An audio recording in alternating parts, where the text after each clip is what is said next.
मणिपुर जल रहा है। आदिवासी एकता मार्च के दौरान बुधवार को हुई हिंसा में 8 जिले चपेट में आ गए। यहां धारा 144 लागू कर दी गई। राज्य में अगले 5 दिनों के लिए इंटरनेट भी बंद है। इतना ही नहीं, सेना और असम राइफल्स के जवान भी फ्लैग मार्च कर रहे हैं। मणिपुर में असम राइफल्स की 34 और सेना की 9 कंपनियां तैनात हैं। इनके अलावा गृह मंत्रालय ने रैपिड एक्शन फोर्स की भी 5 कंपनियों को मणिपुर भेजा। हालांकि इसके बावजूद मणिपुर में बवाल थमने का नाम नहीं ले रहा। केंद्रीय गृह मंत्री अमित शाह ने मणिपुर के सीएम एन बीरेन से बात की। उन्होंने केंद्र की ओर से हर संभव मदद देने का भरोसा दिया। मुख्यमंत्री बीरेन सिंह ने भी लोगों से शांति बनाए रखने की अपील की। बताया जा रहा है कि अब तक 7,500 लोगों को सुरक्षित जगहों पर ले जाया जा चुका है। हालात को देखते हुए 8 जिलों इम्फाल वेस्ट, काकचिंग, थौबाल, जिरीबाम, विष्णुपुर, चूराचांदपुर, कांगपोकोपी और तेंगन नौपल में कर्फ्यू लगा दिया गया। इसके अलावा पूरे राज्य में अगले 5 दिन के लिए मोबाइल इंटरनेट को बंद कर दिया। हालांकि ब्रॉडबैंड सर्विसेज जो हैं वो जारी रहेंगी। ये बवाल शुरू कैसे हुआ, ये समझने के लिए सबसे पहले मणिपुर की डेमोग्राफिक और जियोग्राफिक स्थिति को समझना ज़रूरी है। बता दें कि पूरा मणिपुर 22,327 वर्ग किलोमीटर के दायरे में फैला हुआ है, जिसका 2,238 वर्ग किलोमीटर यानी कि 10.02% इलाका घाटी है, जबकि 20.89 वर्ग किलोमीटर यानी कि 89 से भी ज़्यादा इलाका पहाड़ी है। यह मुख्य रूप से 3 समुदाय है। पहला मैतई, दूसरा नागा और तीसरा कुकी। इनमें नागा और कुकी आदिवासी समुदाय हैं, जबकि मैतई गैर आदिवासी हैं। मैतई हिंदू हैं, जबकि नागा और कुकी से आने वाले ज़्यादातर लोग ईसाई हैं। नागा और कुकी को राज्य में अनुसूचित जनजाति का दर्जा हासिल है। इन तीनों के अलावा यहाँ मुस्लिम आबादी भी है। साथ ही यहाँ गैर आदिवासी समुदाय से आने वाले लोग मयांग भी हैं, जो देश के अलग अलग हिस्सों से आकर यहाँ बसे हैं।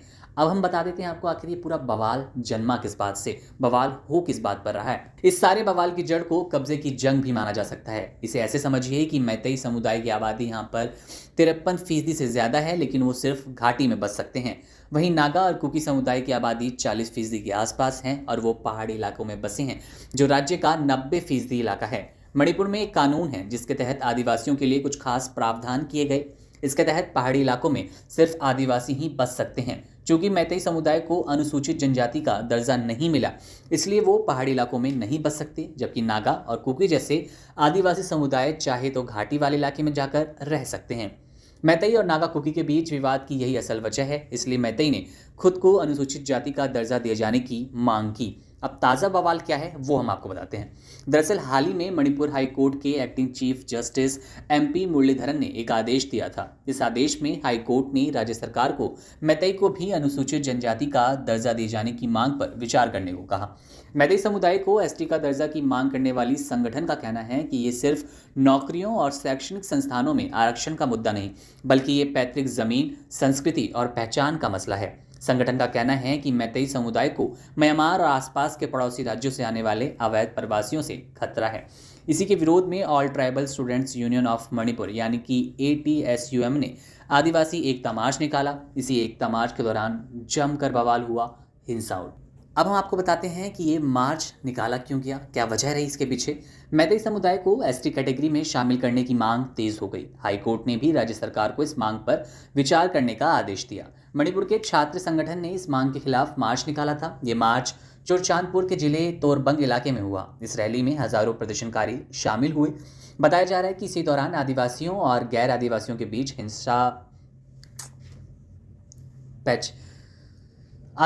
बीच हिंसा शुरू हो गई। भीड़ को तितर बितर करने के लिए पुलिस ने आंसू गैस की गोली दागी। बुधवार शाम तक हालात इतने बिगड़ गए कि राज्य सरकार ने केंद्र से मदद मांगी।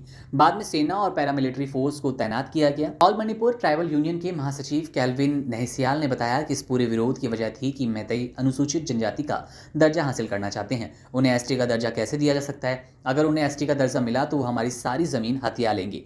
कैल्विन ने दावा किया कि कुकी समुदाय को संरक्षण की जरूरत थी, क्योंकि वो बेहद गरीब थे। उनके पास न स्कूल थे और न सिर्फ झूम की खेती पर ही वो जिंदा रहते थे। वहीं मैतई समुदाय का कहना है कि यह विरोध प्रदर्शन महज एक दिखावा है। जंगलों में बसे अवैध प्रवासियों को बाहर निकालने की राज्य सरकार की कार्रवाई से कुकी समुदाय नाराज हैं।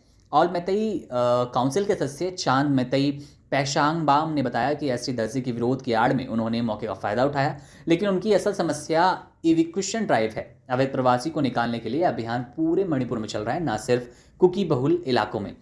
पेशांगबाम का दावा है कि कुकी म्यांमार की सीमा पर पार करके यहाँ आए थे और मणिपुर के जंगलों पर कब्जा कर रहे हैं। उन्हें हटाने के लिए राज्य सरकार